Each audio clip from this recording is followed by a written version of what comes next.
Las selvas tropicales sobrepoblan alrededor de 2% de la superficie total de la Tierra, pero alrededor del 50% de las plantas y animales en la Tierra viven en las selvas tropicales.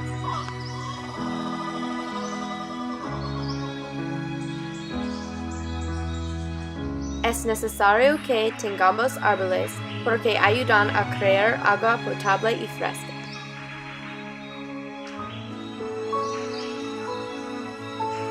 Si seguimos deforestando la tierra, entonces no tendremos suficiente agua para beber.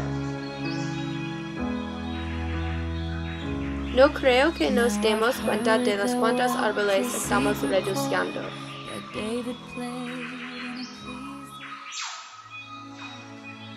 Cada segundo hay parte de la selva tropical que se cortó.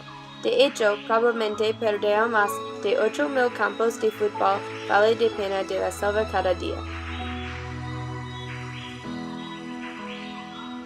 Muchos de los pájaros en las selvas tropicales estarán extintos.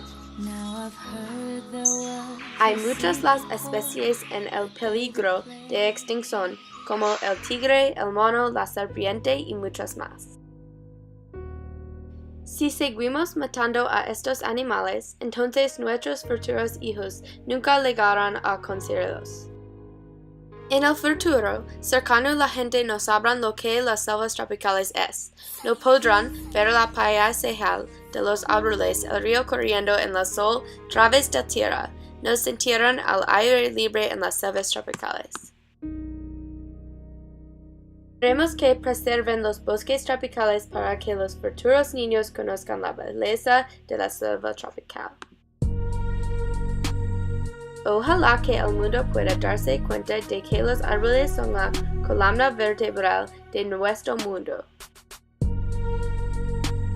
Si cortamos todos nuestros árboles, perderemos una parte de lo que somos.